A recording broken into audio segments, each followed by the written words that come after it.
Bona tarda, soc Samantha Villar.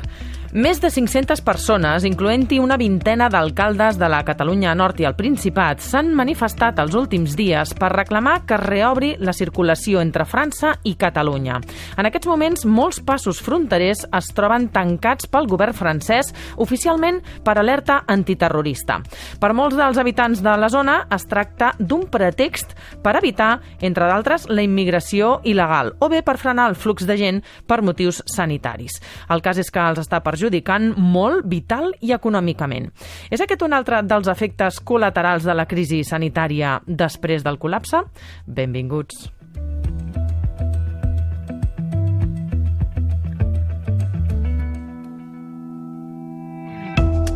Bona tarda, Alejandra Sánchez. Molt bona tarda. Avui estem nosaltres al capdavant d'aquesta edició de Després del col·lapse. Recordem que ens podeu seguir a les xarxes socials, on us escoltem al llarg del dia, en qualsevol hora, és @DespresCol·lapse, amb doble L.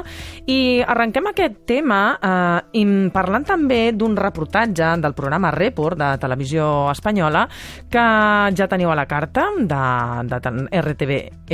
rtve.es, ara ho dic bé, el teniu ja a la carta, que parla precisament d'aquest conflicte que acabem d'esmentar. Els passos fronterers entre França i Espanya, tant per Catalunya com pel País Basc i altres zones, estan tancats, sobretot aquells passos de camins secundaris, de carreteres secundàries, i això està trastocant i molt la vida diària dels habitants d'aquelles zones. Comencem parlant d'aquest reportatge. Alejandra, com arrenca?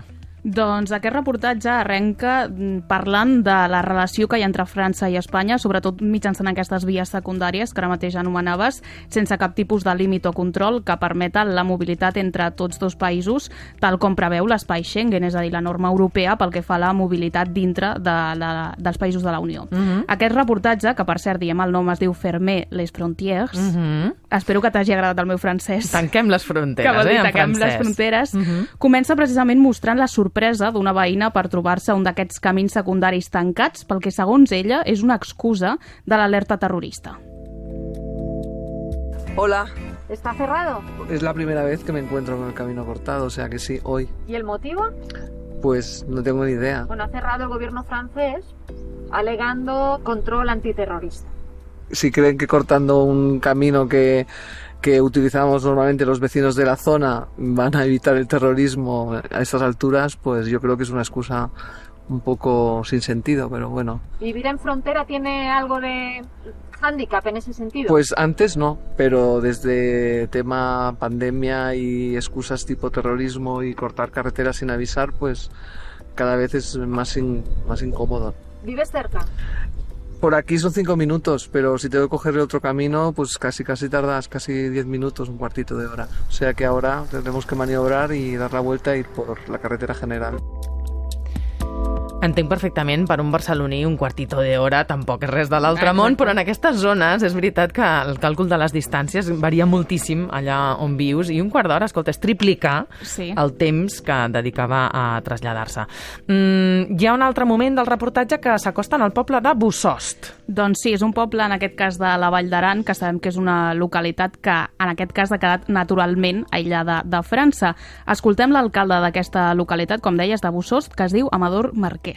Aunque no hay ninguna barrera física, los primeros días sí que la hubo, está más abajo en el lado francés, y de todos modos Francia ha decidido directamente no limpiar la carretera de nieve y la propia nieve actúa como una barrera natural.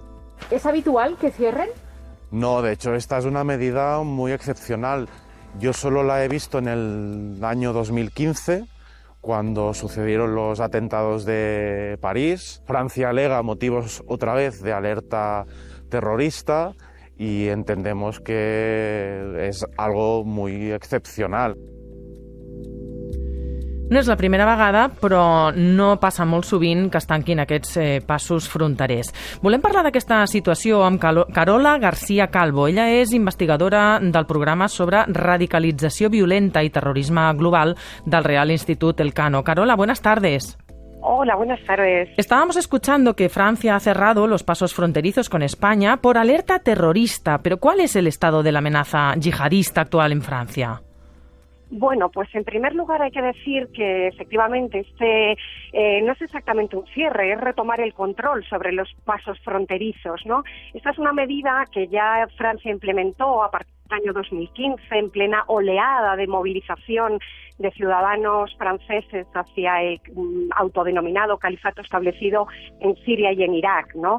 Y esta medida, como digo, de control fronterizo no se ha abandonado desde entonces. Francia ha seguido como una medida de protección, y esto es, pese al acuerdo Schengen, es una potestad que tienen los estados, ¿no? De restablecer el control fronterizo en casos como es este de excepcional, y como digo, es una medida que existe desde entonces y que ahora, en un contexto de COVID, en un contexto también de pandemia global, pues ha reforzado y ha mantenido también en este año 2021 como una manera de garantizar su seguridad interior. O sea que lo que denuncian los vecinos de la zona y autoridades, alcaldes, etcétera, de que en realidad la alerta terrorista es un pretexto, vendría a confirmarse con esto que explicas, ¿no?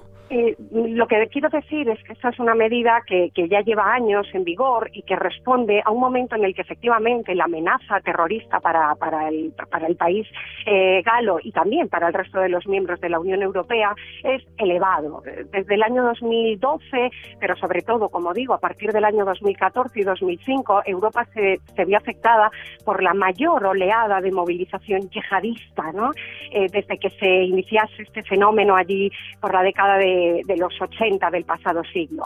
Europa se ha visto muy afectada por el conflicto, por la guerra civil que se inició en Siria, un conflicto que se extiende luego en Irak, la emergencia del grupo terrorista Estado Islámico, este llamamiento a la movilización a ciudadanos europeos en sus propias lenguas, en francés, en inglés, en español, para sumarse a la fila de las organizaciones yihadistas, lo que arrastró a muchos jóvenes europeos en esta dirección, ¿no? En España, ¿qué alerta terrorista, qué nivel de alerta tenemos? ¿Deberíamos estar preocupados por la amenaza yihadista? Bueno, España lleva ya también mucho tiempo con un nivel de alerta terrorista alto. Estamos en un nivel 4/5, incluso en épocas puntuales este nivel 4 se refuerza con un control de las infraestructuras críticas, de las fronteras, etcétera. Es decir, se hace un refuerzo extra en situaciones críticas, pero como digo, el nivel de amenaza desde hace ya mucho tiempo está alto, en un nivel 4. El mismo nivel que ahora mismo tiene Francia también es un nivel elevado. Ellos tienen otro sistema para medir el nivel de alerta terrorista, el Vigipirate, que se establece en una alerta en 3 niveles, y ahora mismo Francia está en un nivel 2, ¿no? Con riesgo de atentado. Ese nivel, como digo, en toda Europa es elevado. Si bien en el último año hay países que han optado por rebajar un poco este nivel de alerta, porque claro, este nivel de alerta requiere de una inversión en recursos humanos y económicos muy fuerte mantener este nivel de alerta. Y se han inclinado por ir rebajando un poco el nivel de alerta, pero desde luego los acontecimientos en el último otoño, especialmente Francia, que ha sido escenario de nuevos ataques yihadistas, les han hecho mantener este nivel alto de alerta terrorista. Carola, tú además eres especialista en el rol que está jugando la mujer en la yihad global. ¿Cuál es este rol? Bueno, el papel de la mujer en la yihad global tradicionalmente ha estado muy vinculado a un acompañamiento del hombre, ¿no? El rol de madre y esposa, acompañar al hombre, darle apoyo, etcétera. Es cierto que este rol ha cambiado o ha evolucionado también a la luz de esta movilización propiciada en gran medida por el grupo terrorista Estado Islámico. Estado Islámico ha sido muy audaz a la hora de explotar el potencial que tienen las mujeres como agentes de radicalización y captación de nuevos miembros para la organización. Ha explotado también su capacidad como adoctrinadora y como salvaguarda de la moral en la zona de conflicto. No en vano, Estado Islámico contaba con un escuadrón de policial conformado exclusivamente con mujeres para controlar a las mujeres, que éstas se desenvolviesen de manera estricta según la norma. Y también hemos visto cómo ha habido casos, y esto aquí ya me alejo de la zona de conflicto, vuelvo a Europa para hablar de cómo también las mujeres han dado un paso adelante. No en vano, en Francia hemos visto que como un grupo, una célula conformada también exclusivamente por mujeres, fue condenada recientemente por sus planes de atentar en Francia, ¿no? Por lo tanto, ya tenemos que abandonar este papel de solo, o sea, ya tenemos que abandonar un poco la idea de la mujer solo como un actor pasivo, como una víctima de la violencia terrorista, y también tenemos que verla como perpetradora de violencia y como un miembro muy activo, también muy ideologizado y muy comprometido con la causa yihadista. Entiendo, no sé si entiendo bien que quizás sea una parte de las mujeres, ¿no? Perdón, porque también vemos que la mujer ha jugado algún papel preventivo a veces en la radicalización, ¿no? Desde luego, igual que hablamos, digamos, del el rol que juega la mujer en la yihad global, como digo, adoptando cada vez un papel más activo, más comprometido con la causa, también tenemos que hablar del potencial que tiene la mujer como agente de cambio y en la labor de prevención de la radicalización violenta. Hay muchas experiencias, buenas prácticas en este sentido, de cómo las mujeres, como líderes de las comunidades locales, como actores privilegiados en contacto con esta juventud más vulnerable, ¿no?, a estos procesos de radicalización violenta, puede jugar un papel crucial en la prevención de que jóvenes adopten esta trayectoria hacia una visión extremista y violenta de la realidad, ¿no? Calora, sí. Te agradecemos mucho tu intervención en Després del Col·lapse. Muchísimas gracias y un cordial saludo a toda la audiencia. Igualmente, un abrazo. Hasta otra. Un abrazo, hasta luego. Com estan les coses a l'altra banda de la frontera, a França? Doncs parlem ara, com deies, de l'altra banda de la frontera i coneguem ara el Pascal Penetro. Ell és l'alcalde del poble de Fos, que és el primer poble que trobem una vegada creuem la frontera amb França, i ell afirma que el govern francès el que està fent és fer veure que protegeix les seves fronteres quan el que vol és frenar la immigració. Salut Pascal. Bonjour. Es el alcalde del pueblo de Fos.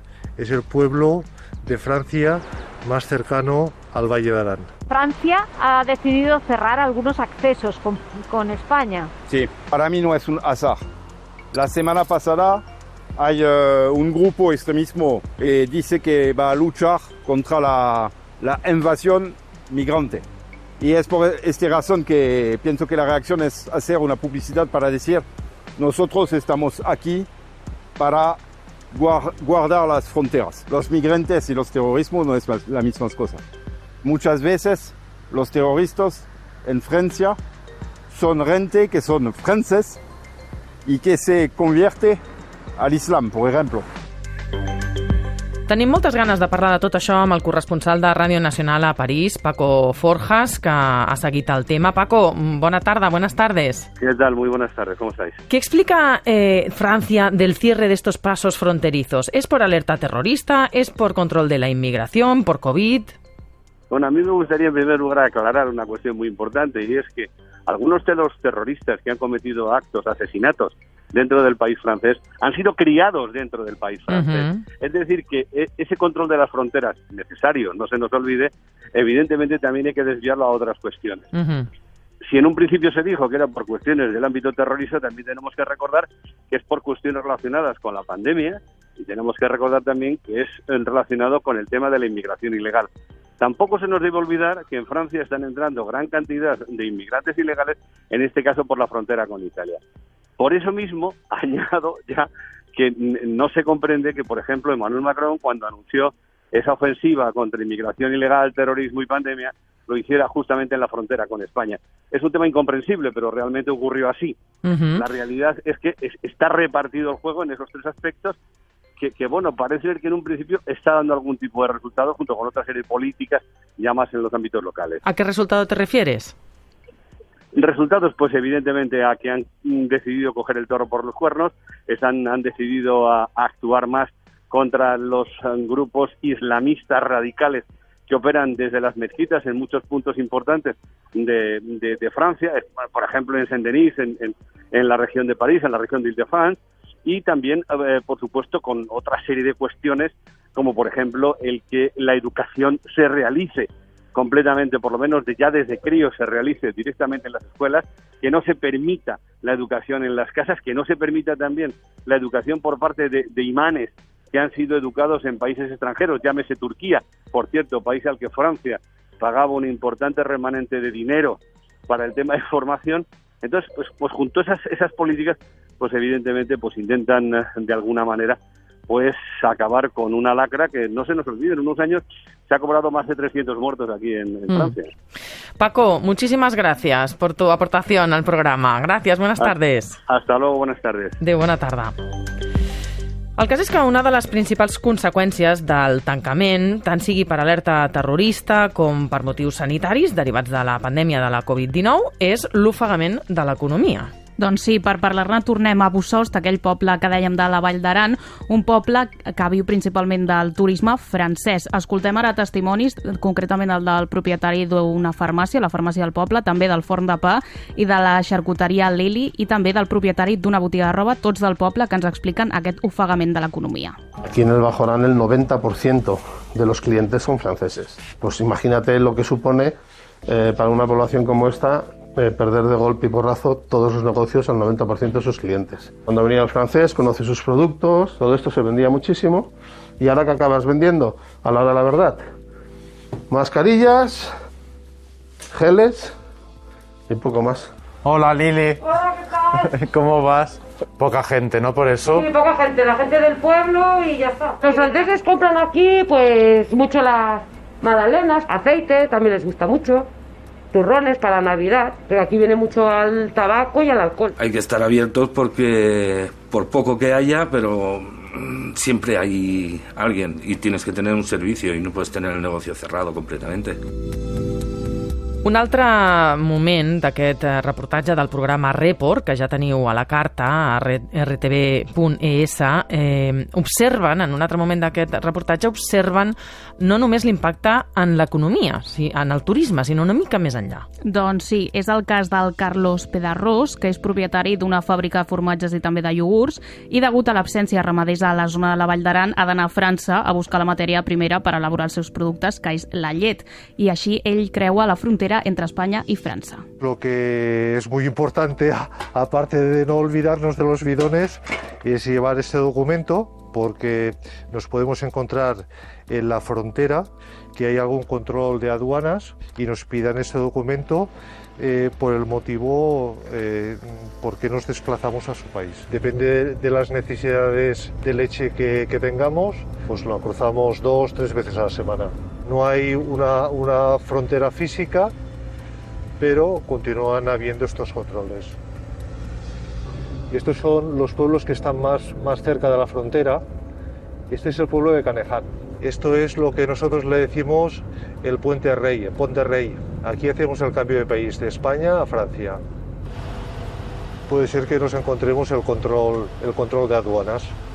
Estas son las vallas que ponen los días que hay control. Te obligan a desviarte para passar por el puesto fronterizo. Parlem ara amb Joan Fàbregas, que és alcalde d'Albanyà, a la Catalunya Nord. Bona tarda, senyor Fàbregas. Hola, bona tarda, què tal? Fa uns dies, més de 500 persones es van manifestar entre els municipis de Costoja i Massanet per reclamar que es reobri la circulació entre França i Catalunya en aquests passos fronterers que s'han tancat. Què suposa per la zona aquest tancament? Bueno, evidentment són tancats, i quan dius tancats són en blocs de formigó i en un munt de terra, per tant és impossible físicament travessar, i suposa que, clar, tota la part aquesta del Vallespir, d'Arla, Sant Llorenç de Cerdà, tot aquest grup de gent que estava acostumat a vindre per Costoja i Massanet de Cabreny i tota la zona de Rius, aquesta part més interior de l'Empordà, doncs ens hem quedat sense aquesta gent que eren un dels clients importants de la zona. Perquè travessar pels passos oficials, diguéssim, no és una solució? No, bueno, és la Jonquera, però la Jonquera, segons diuen, primer, que han de fer molts més quilòmetres, estan parlant que potser han de fer 80 quilòmetres més, o 90, i segona, que la Jonquera també posen les seves dificultats per passar de tenir PCRs, bueno, tota una sèrie condicionants que els hi posen a la frontera. La protesta ha tingut alguna repercussió? El dia de la protesta, tant de la banda, diguéssim, de l'altre costat, que dic jo, De França?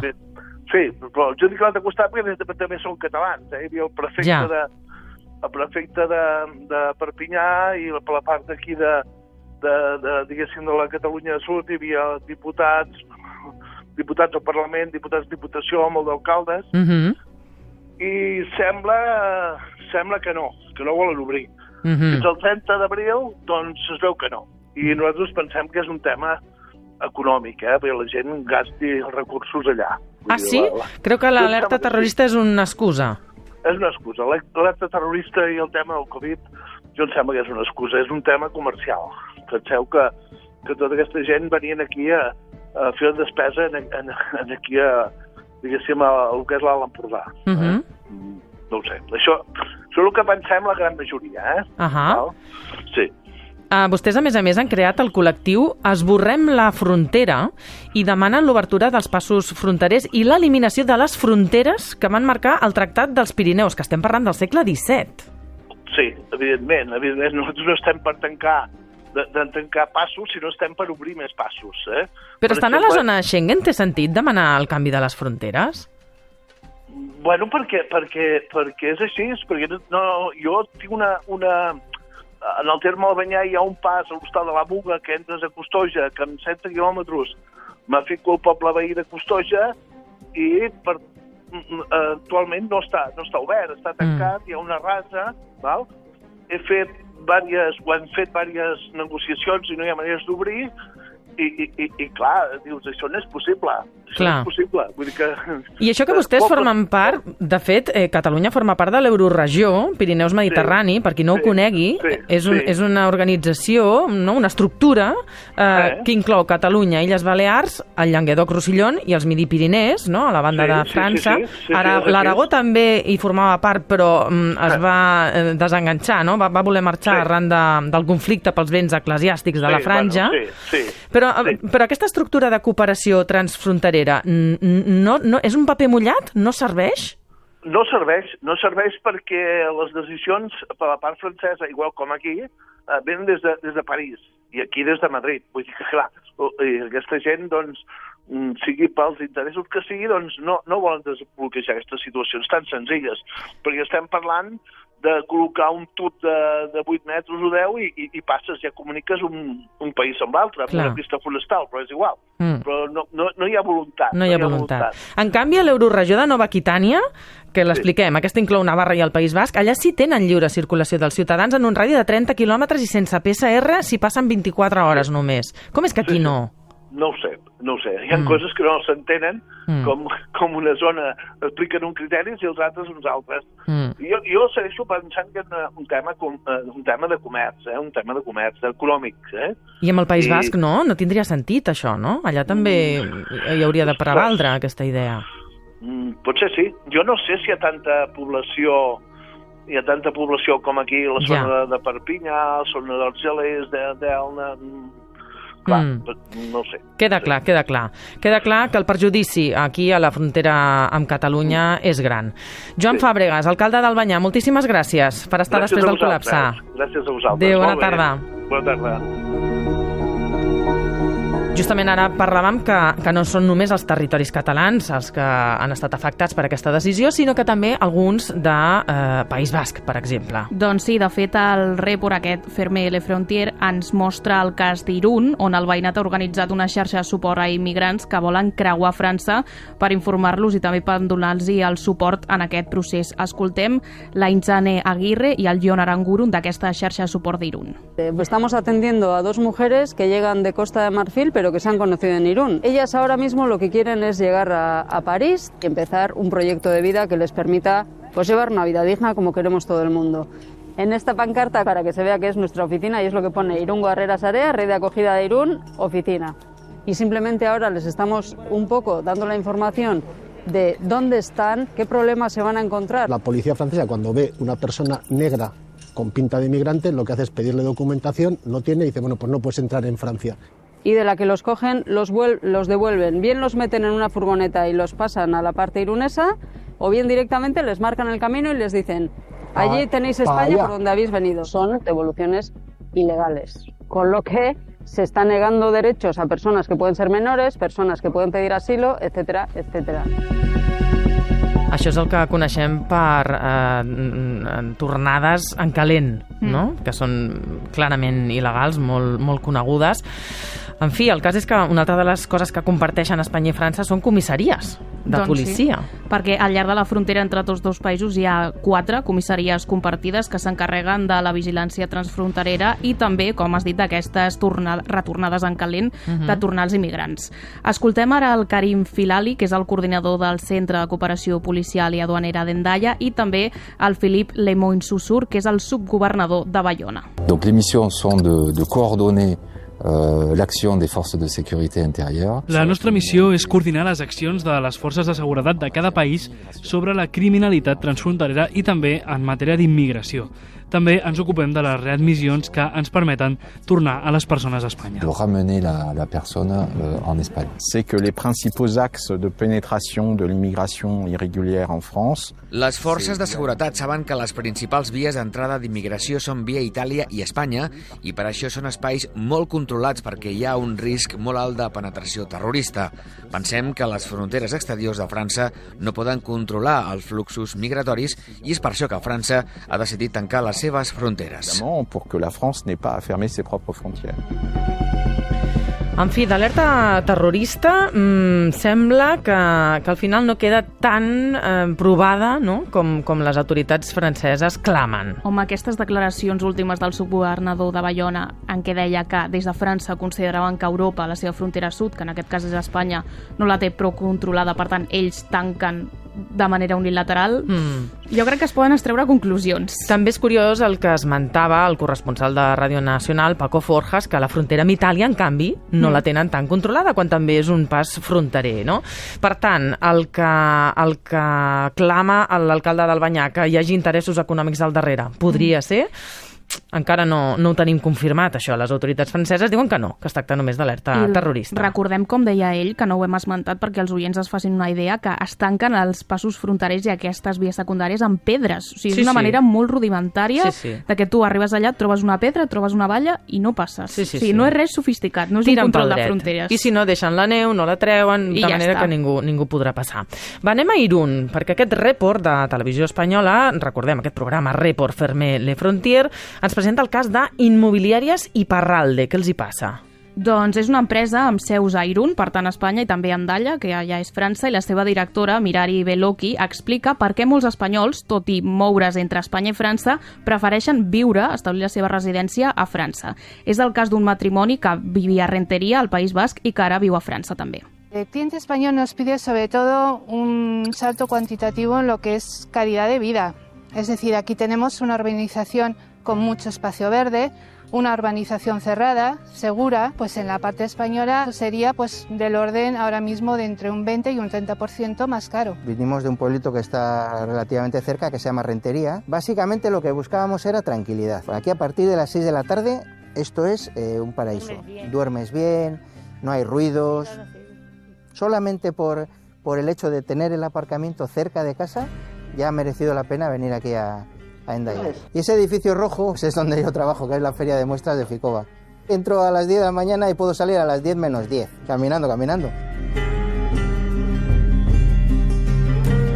Volem parlar ara sobre com viu aquesta situació el govern i els ciutadans de Navarra. I per això connectem amb Ana Ollo. Ella és consellera de Relacions Ciutadanas del govern de Navarra. Señora Ollo, buenas tardes. Buenas tardes. ¿Ustedes en los pasos fronterizos los tienen igual de cerrados que se tienen ahora en Cataluña?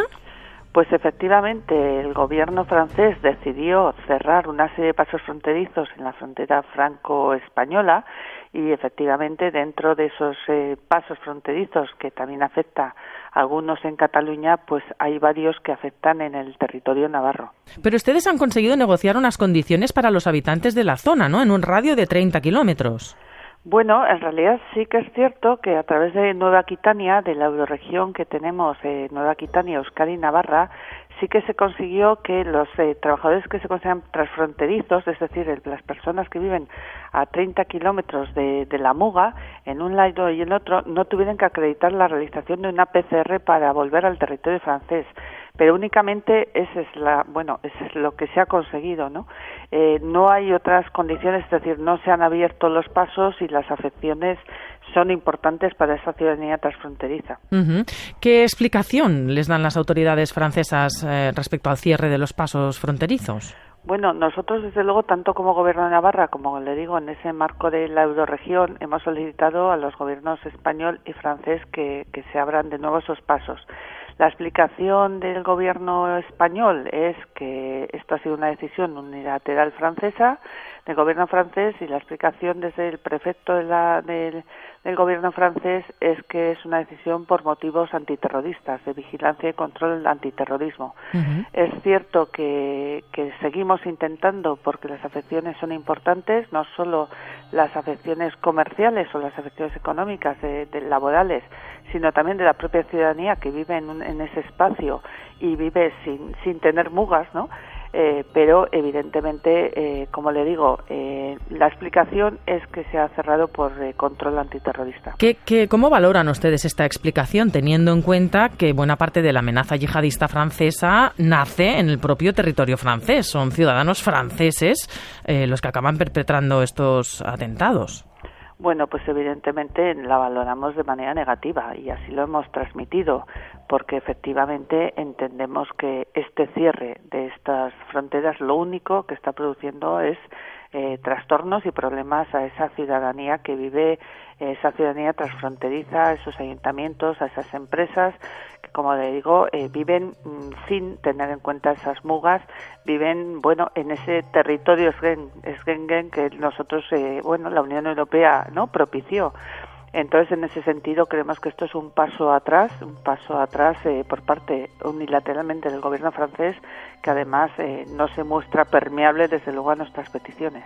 Me pregunto incluso en términos de legalidad, ¿cómo de legal es esta actuación? Teniendo en cuenta que estamos en la zona Schengen, es verdad que vivimos un momento de excepción con la crisis sanitaria, pero ya se han establecido cierta regulación al respecto. Hay que pasar con una prueba de PCR, por ejemplo. ¿Cómo se pueden cerrar los pasos así, a cal y canto, de manera unilateral? Bueno, la realidad es que, la respuesta ante esa posible ilegalidad es que el paso está permitido, solo que hay otros pasos, es decir, no es un paso, no es un cierre de la frontera, que evidentemente eso no se podría producir ni de forma unilateral por uno de los estados, ni siquiera yo creo que por ninguno de los dos estados. En este caso tendría que ser la propia Unión Europea, ¿no?, la que aprobase ese cierre. Pero en este caso no se trata de un cierre de fronteras, sino se trata de unos cierres de algunos pasos, pero que evidentemente, la respuesta además es siempre que son pasos menores, pero la realidad es que, pasos menores, pero que están afectando a, como le digo, la vida habitual y cotidiana de esa ciudadanía transfronteriza. Claro. Algunos alcaldes de los municipios de la Cataluña Norte, aquí en Cataluña, claman que en realidad ahí detrás hay una motivación económica. ¿Le dan credibilidad ustedes a esta explicación? Bueno, nosotros la verdad es que las explicaciones, como le digo, que nos han dado desde el gobierno francés, además de ser pocas, porque nosotros además, así lo manifestamos, se lo manifestamos el otro día en una reunión que mantuvimos con la ministra de Asuntos Exteriores, nos enteramos, como se suele decir, por la prensa, es decir, el gobierno de Navarra no fue informado de manera oficial por parte del gobierno francés.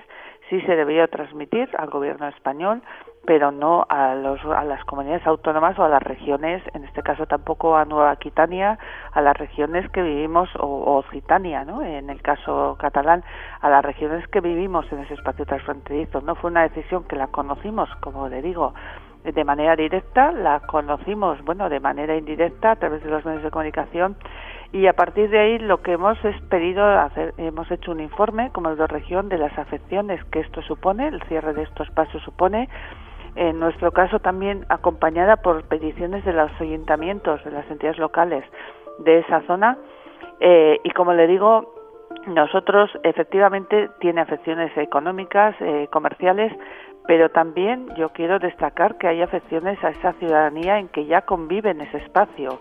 Claro. Tenemos personas en que sus hijos e hijas van a un lado o a otro de las escuelas, de los centros escolares, sin tener, ¿no?, esa distinción de mugas, y que les está produciendo que un trayecto que podría ser de 3-4 kilómetros ahora tengan que ser 50-60 kilómetros. Es decir, como le digo, evidentemente tiene afecciones comerciales, afecciones económicas muy importantes. En nuestro caso hay casi 5.000 personas en Navarra que viven o en ese espacio transfronterizo y viven de ese comercio, esa actividad económica que hay en la zona, pero también le digo que hay otras afecciones, y esto sí lo hemos transmitido al gobierno francés, como le digo, de momento sin una respuesta, desde luego, satisfactoria para nosotros. Ana Ollo, consejera de Relaciones Ciudadanas del Gobierno de Navarra, moltíssimes gràcies per estar en Després del Col·lapse. A vosaltres. Bona tarda. Bona tarda. En fi, una decisió que jo crec que només agrada al govern francès, però no sé si els seus propis ciutadans d'aquelles localitats a la banda de França, però que tenen els passos tancats, no sé si estaran gaire contents o no amb aquesta decisió. Per exemple, el programa Report ens mostra les vivències dels treballadors transfronterers, que seran dels més afectats, sens dubte. Doncs sí, són persones que tenen les seves vides personals i laborals dividides literalment entre dos països, i ens presenta un cas molt curiós, que és el de l'Hospital de la Cerdanya, que és l'únic hospital d'Europa que pertany a dos països, a Espanya i a França. Per tant, veiem com la sanitat també és quelcom que supera aquestes fronteres. Escoltem a la Virginie Macià, que és treballadora de l'hospital, i també al Xavier Conill, que és el seu director. Llego todos los días por el camino que viene de la frontera de Bourg-Madame hasta Puigcerdà. Tenemos obligación de llevar certificados diferentes. Este sería el gobierno francés y el otro sería el gobierno de aquí. Es un hospital transfronterizo. Tiene la particularidad de que está gestionado y gobernado conjuntamente entre la República Francesa y la Generalitat de Cataluña. El ciudadano de la Cerdaña, en su concepción global, va a ser tratado de la misma forma cuando llegue al hospital, sea francés o sea español. Les vamos a dar los mismos servicios. Después ya nos aclariremos a ver quién paga qué. És un exemple de cooperació transfronterera, exemplar. Imagino que, clar, aquells treballadors ara efectivament hauran d'estar, com ens explicaven des del govern de Navarra, fent una volta de 50 o 60 quilòmetres per arribar al teu lloc de feina. No és agradable per ningú i augmenta la despesa, també. Sí, i de fet al mateix Report expliquen que molts treballadors, clar, hi ha alguns que viuen a Catalunya i altres que viuen a França, moltes vegades han de portar dos permisos, un d'Espanya i un de França, perquè al final és gent que fa vida, igual que jo faig vida entre Barcelona i l'Hospitalet, ells entre dos països, i al final han d'anar acreditats de totes les maneres. I aquesta acreditació l'has d'anar renovant diàriament, exactament, perquè això té una data. Cada dia imprimeix aquell paper, porta'l cap aquí, cap allà, en fi. Un daltabaix, sens dubte un daltabaix. I què passa amb Llívia? Que és aquest territori tan particular que va quedar allà al mig de França, però en realitat és territori espanyol. Sí, Llívia, per qui no ho sàpiga, és un enclau que constitueix un bocinet d'Espanya dins de França. És com una mena, no sé si dir-te principat, és un enclau. I és on resideix el Gerard Montaner, que tot i viure a només 1 quilòmetre dels seus pares, no pot anar a visitar-los perquè és un altre país. En mi caso, mis padres viven en un pueblecito de Francia, que está a 1 kilómetro de mi casa, pero por el simple hecho de cambiar de país, pues ya no tengo oportunidad de ir a verlos. En el momento que llegas a Francia te expones, si cruzas, a tener una buena multa. T'he de dir que això no només passa entre Espanya i França, La gent que té la família a fora de Catalunya fa mesos que tampoc l'està podent veure, Sí que és veritat que el Gerard també explicava al Report que ell es dedica a l'hostaleria, una hostaleria que en el cas de Llívia viu principalment dels clients francesos i que, com hem vist en altres casos, doncs ell estava molt afectat perquè no podia obrir el seu restaurant i si l'obria era fins i tot més car obrir-lo que no pas mantenir-lo tancat. Per tant, era una situació bastant límit. Totalment comprensible. Que, a més, els han donat la data del 30 d'abril, que també és sorprenent que diguis l'alerta terrorista acabarà el 30 d'abril. dius, ja ho sabem això, ja no hi ha alerta terrorista tan forta el 30 d'abril, d'acord? També entenem que és una inversió de mitjans que ha de tenir un límit en el temps, per tant ells fan el càlcul el 30 d'abril, però clar, com mantens el teu negoci, sí, fins al 30 d'abril, però i després? Com anirà això? Completament. Tanta gent que s'està fent aquestes preguntes. No només a l'hostaleria. Resulta que els supermercats a Espanya, que deu ser un dels negocis a què millor li ha anat la pandèmia, doncs si estàs en un lloc transfronterer com aquests dels que estem parlant, has begut oli. Doncs sí. Parlem ara d'aquest grup de supermercats que és el grup Tramuntana, que es troba a la Jonquera, i escoltem el seu gerent, el Xim Rauric, que a més ens explica com d'inexistents són els límits físics entre l'Epartús, que està a França, i també la Jonquera, que és el mateix territori, però a Espanya. Nos afectan muchísimo. Nosotros tenemos el 70% de la plantilla en ERTO, en los supermercados que están en la Jonquera están prácticamente cerrados porque no hay clientes, mientras que aquí en el Portús continúa habiendo cierta actividad porque los clientes franceses llegan, aparcan en Francia y pues pasean sin ningún tipo de restricción. Esto es la calle principal del Portús. Esta zona corresponde administrativamente al ayuntamiento de la Jonquera, mientras que si veis aquí, esto ya forma parte de la Ruta Nacional francesa. Aquí estaríamos administrativamente en Cataluña, aquí administrativamente en Francia. Déu-n'hi-do, l'esquizofrènia de la vida actual entre dos països. És una qüestió de posar el peu a un costat del carrer estàs a França, a un costat del carrer estàs a Espanya. És així, Espero que no els hi demanin PCR per creuar el carrer. Imagina't. Seria un problema. I acabem amb un cas curiós que retrata també el Report de Televisió Espanyola. Doncs sí, és el de la Conxita Oliva, que és propietària de Cala Conxita, i ella el que fa és fer les comandes per WhatsApp i va a aquestes pedres que hem anomenat, aquest pas fronterer tancat amb unes pedres, i allà els hi dona la comanda a qui li ha demanat. És meravellós. Aquí nosotros tenemos restaurante, tenemos bar, hacemos cocina típica catalana, hacemos comida para llevar, tenemos lo que es la alimentación, que es comercio, tenemos productos típicos de aquí, como es la miel, que la hacemos aquí. Hasta ahora podíamos pasar a Francia, pueblo más cercano que es las Islas, y los señores de allí también podían pasar, pero ahora ya hace unos días que está prohibido el paso y está cortado. Lo que a veces sí que hacemos es que a lo mejor pues me pasan un WhatsApp y me hacen un pedido y aquí nos encontramos, le damos la compra y de momento tenemos que hacerlo así hasta que no haya otra solución. Després del col·lapse, amb Samantha Villar i Lluís Quevedo. Veient aquesta situació de tancament dels passos fronterers, ens hem preguntat com serà la vida quan puguem recuperar la lliure circulació a la zona Schengen, almenys, no? Sense quarantenes ni testos obligatoris. I per això volem parlar del passaport Covid, aquest certificat digital verd que ens servirà per recuperar la llibertat de moviments. I ho parlem amb Octavi Bono, que és el director general de Turisme de la Generalitat de Catalunya. Bona tarda, senyor Bono. Hola, bona tarda. Com ha rebut el sector del turisme l'anunci d'aquest passaport europeu de Covid o el certificat digital verd? Doncs molt positivament, la veritat, perquè en un context tan difícil com el que hem viscut al llarg d'aquests 12, quasi 30 darrers mesos, trobar alguns mecanismes, no?, que ens ajudin a afrontar amb pautes més properes a les de la normalitat, el que és la mobilitat de les persones, doncs és francament agraït. I pensem que per al nostre sector mobilitat és un element clau i mobilitat internacional encara més. L'objectiu que tenim a la vista és salvar la campanya d'estiu?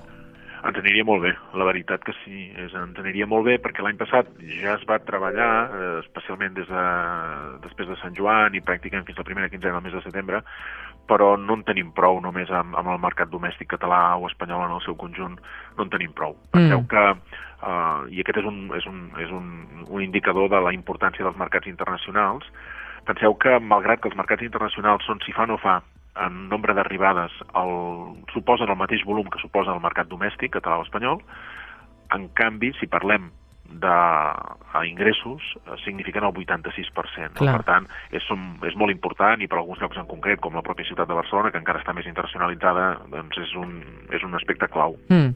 Aquest passaport Covid, creu que a banda d'Europa el podríem fer servir també per viatjar per Espanya o per entrar a esdeveniments culturals, esportius? No és aquest el seu objectiu, perquè de fet, si si anem a veure exactament què és el que permet, és que una persona de la Unió no tingui en relació als nacionals d'un país una discriminació pel que fa a la seva mobilitat. Això voldria dir que la mobilitat dels nacionals del país ja s'establiria en un determinat nivell, el que fos, i aquesta persona de la Unió l'hauria de poder tenir en aquest mateix nivell com a mínim. No? Per tant, no, la idea és com afavorir la mobilitat entre els estats membres. Aquest és una mica el repte, no? I aquest és un aspecte doncs, que ja ens ajudaria moltíssim, insisteixo, quan, a més, la vacuna estigués molt més extesa del que està ara, perquè serà un element d'obligat compliment per part dels estats i això ja situarà una política doncs, de caràcter global pels 27 i hem de pensar que en aquests 27 nosaltres tenim dels 10 primers mercats emissors internacionals per Catalunya, 7 països formen part d'aquest col·lectiu i això per nosaltres és molt important. Senyor Bono, s'ha parlat molt els últims dies de les implicacions ètiques d'aquest passaport Covid i vull que escolti una reflexió que fa Gemma Galdón, és analista de polítiques públiques especialitzada en la vigilància, l'impacte social, legal i ètic de la tecnologia, que parla així d'aquest passaport. El passaport sanitari no té cap mena de conseqüència ètica si és en paper. És a dir, si tu portes un document com un carnet de vacunació, com hi ha hagut tota la vida, i que es revisa i se't deixa entrar en un país o es fa el que sigui. Tots els problemes emergeixen quan el fem digital, que és com una mica una metàfora de tot el que passa, no? Fer digital alguna cosa ho complica. I en aquest cas és segurament innecessari. Què passa? Quan ho digitalitzes, primer deixes gent fora, perquè hi ha un tema d'alfabetització digital evident. Però segon, no controles les dades que hi ha. És a dir, en un QR, tu no saps qui hi ha darrere un QR i no saps qui agafa aquestes dades i què en fa. Tu si vas amb el teu carnet de vacunació, tu veus que el miren, verifiquen i passes i ja està. I aquella informació la portes tu i no se la queda ningú més. Però quan fas qualsevol sistema digital o una aplicació o el que sigui, aquí ja hi ha molts altres problemes vinculats a les dades, tant de les dades teves que mostra, com si és una aplicació, quines dades del mòbil està recollint, si s'està geolocalitzant, és a dir, hi ha ple de complexitats que són només degudes a que el volem fer digital. Què en pensa, senyor Bono? Miri, el que penso és que vivim una situació excepcional, el nostre sector especialment, i que en situacions excepcionals reclamen mesures també excepcionals, no? Estem molt habituats a que haguem de regular les nostres dades, aquests són espais que estan molt vigilats, molt controlats, però no perquè ara fem aquest certificat sanitari, sinó perquè ens hi trobem sovint amb tantes i tantíssimes coses i per tant estic convençut que aquest serà el més petit dels problemes d'aquest document. Per nosaltres el que serà molt important és que hi hagi molta gent que el pugui tenir, que serà la gent que ha estat vacunada, que serà la gent que a més ha tingut una prova negativa darrerament, o d'altra banda fins i tot s'incorporaran dades d'aquelles persones que ja han passat també la Covid. Són els 3 tipus d'informació que s'hi podrà integrar. I torno a dir, situacions excepcionals reclamen mesures excepcionals i per nosaltres aquesta és benvinguda. El podrem tenir actiu al juny, com desitja la Unió Europea? Aquest és el plantejament. De fet, la setmana passada ja se'n donava una mica més de detall des de la comissió. Hi haurà una tasca a fer precisament al llarg del mes de març perquè els estats membres puguin fer també tot un seguit de desplegament de mesures que permetin l'expedició, mecanismes de verificació, i això haurà de ser encara dintre del que ens queda del mes de març. I després l'estiu, sí, ja hauria de ser el moment en el que això ja pogués ser operatiu. Nosaltres contem, perquè també inicialment des de la Comissió Europea es parlava de 3 mesos, que en el juny, a les acaballes de juny, això pogués estar operatiu. El gran què, però, és que pugui ser extensiu a molta gent perquè molta gent hagi estat vacunada, no? I en la mesura que molta gent hagi estat vacunada segurament acabarem veient que allò que es persegueix amb el propi certificat es produirà d'una forma una mica natural, i és que les condicions de la pandèmia en molts dels països hauran anat millorant de manera notable, no? Però bé, mentre això no acabi passant, aquest gruix de vacunació s'haurà d'anar fent créixer i mentrestant la utilitat d'aquest certificat serà important. I quines passes cal fer ara per preparar-nos per rebre aquest passaport Covid? Imagino aeroports, a ports, etc., no? D'entrada, la responsabilitat per part dels estats ha de ser, això, no? Incorporar, desplegar tot el que seria la logística d'aquests certificats a fi i efecte de preveure la seva expedició, no? I la seva la seva verificació, no? I aquí també seran les autoritats doncs, que segurament des dels propis hospitals, centres de proves o les mateixes autoritats sanitàries aniran doncs, també proveint d'aquesta expedició, no? Aniran fent aquesta expedició dels certificats. Se preveu que en aquest format digital pugui estar en el dispositiu mòbil, també es podrà demanar, així ho preveu la comissió, una versió en paper. Amb dues coses tindran també un QR que ha de garantir, no?, la informació bàsica i essencial, i també un mecanisme de control o de segell digital per assegurar que el certificat és autèntic. Per tant, en fi, les coses s'han de fer bé, naturalment, però hi ha mecanismes precisament doncs, com perquè això es pugui resoldre sense que hi hagi incidències, com a mínim amb la seva funcionalitat. Sí, m'ha cridat l'atenció, abans esmentava vostè que aquest passaport Covid el podran tenir també les persones que s'hagin recuperat de la Covid, però m'ha cridat l'atenció que aquest passaport per elles seria només vàlid durant 180 dies, quan en realitat els científics asseguren que la immunitat dura molts més mesos. Com ho faran per renovar aquest passaport després? S'haurà de trobar algun mecanisme perquè l'actualització es pugui fer. Però jo el que no puc és pronunciar-me sobre aquells elements de caràcter sanitari que hi ha al darrere de cada un dels aspectes. És a dir, fins quan el fet d'haver passat la malaltia ens garanteix que no, o d'altra banda, per quan validarem, no?, un test negatiu.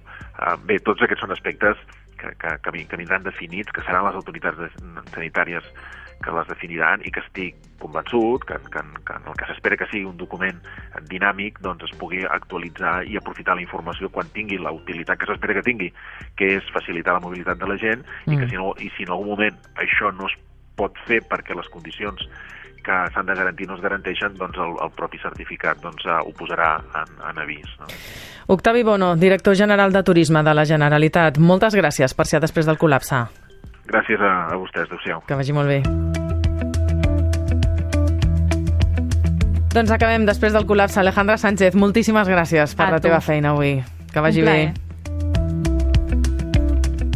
Els passos transfronterers de tota Espanya amb França continuaran tancats almenys fins al 30 d'abril, en una mesura aplicada de manera unilateral per França. Però el que ha posat això de relleu és la poca credibilitat que li donen a aquesta banda del territori a la motivació antiterrorista del tancament.